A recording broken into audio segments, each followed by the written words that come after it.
Hi, and welcome to More Human, More Resources, the HR podcast for entrepreneurs.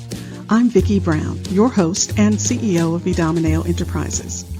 As a serial entrepreneur, I understand that having the right expert help has been critical to my success. That's why I'm dedicated to telling you, in plain language, what's going on in the world of HR that might impact your business and what you need to do about it, with real actionable tips to help you master that list of must-dos and grow your leadership muscle. First things first, the information contained in this podcast is provided for general purposes only and is not to be considered legal advice. Your decision to adopt or not adopt any practice or procedure mentioned in this podcast is solely yours, and we bear no responsibility for the outcome. We urge you to always consult legal counsel and other appropriate licensed professionals. And with that, let's get into the show.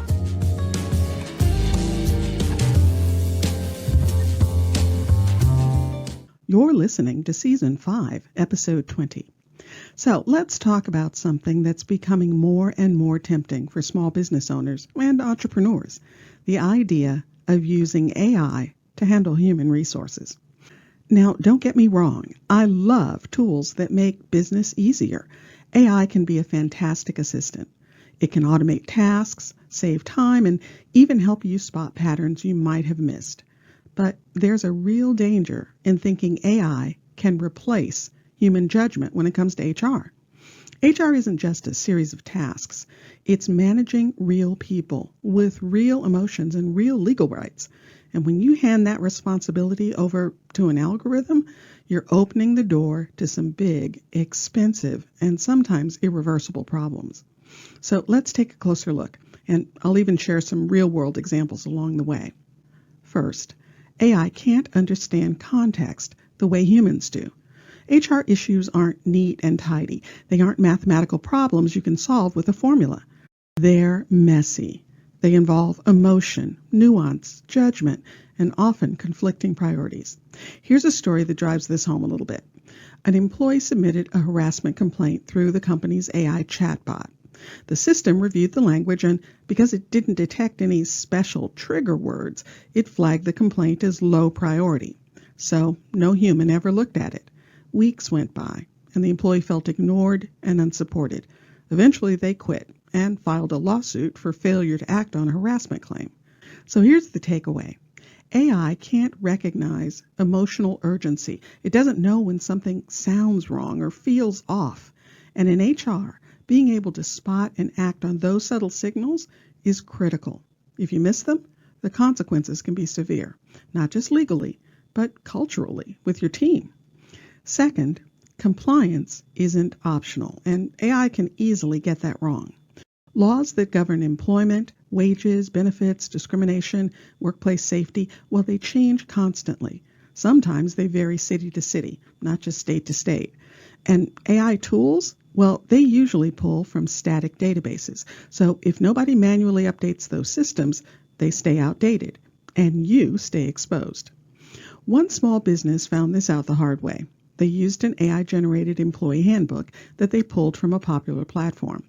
Now, the problem was the handbook hadn't been updated in 2 years, and in that time, their city passed a new paid sick leave law. The handbook didn't account for it, and the result? A government audit, thousands of dollars in fines, and a huge waste of time and energy cleaning up a problem they didn't even know they had. The takeaway here is simple. Employment compliance is a moving target. If you're relying on a tool that isn't actively managed by a human who understands your local requirements, well, you're running a risk you probably can't afford.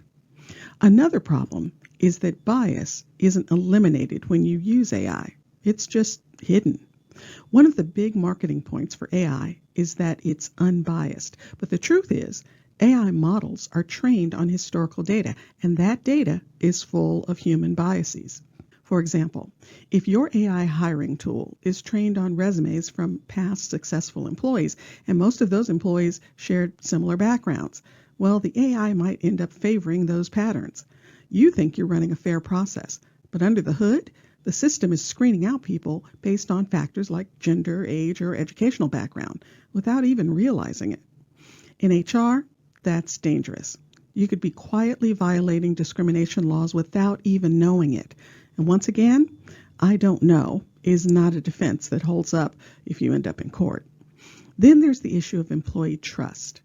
When people go to HR with a sensitive issue, whether it's requesting medical leave, reporting harassment, or asking for help, they expect to be heard by another human being, not processed through a ticketing system. So here's another example. An employee needed to take leave under the Family and Medical Leave Act, or FMLA. They submitted the request, and instead of a conversation or even a call, they received an automated email saying their leave was denied. No explanation, no chance to talk it through, just a canned message telling them no. Well, that employee understandably felt disrespected and humiliated. They filed a grievance, and not long after they resigned.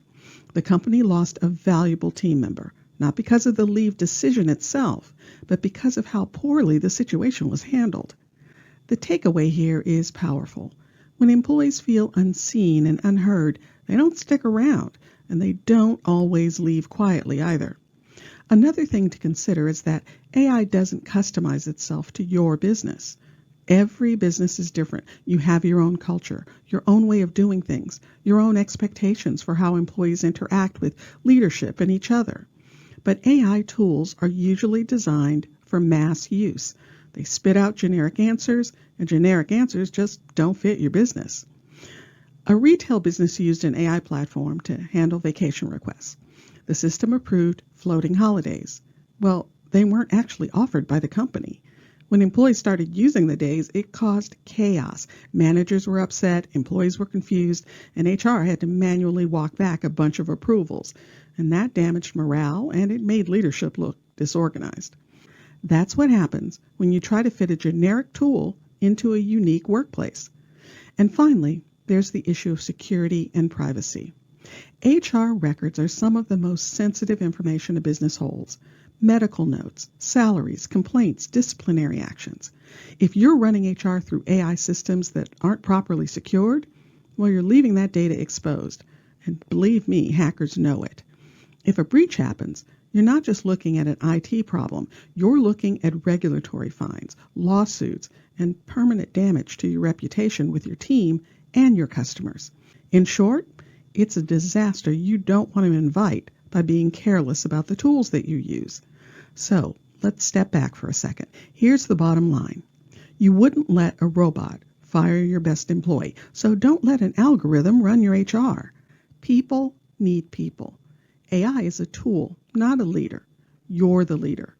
Use AI to support your HR operations. Let it handle reminders, simple admin tasks, scheduling. That's smart use of technology. But when it comes to employee relations or compliance, leadership decisions, and building a culture where people feel respected and valued, that's human work. That's your work. And your business is worth doing it right. If you found this information helpful, please leave a review and tell a friend. Thanks for spending the time. Until next week, same time, same place.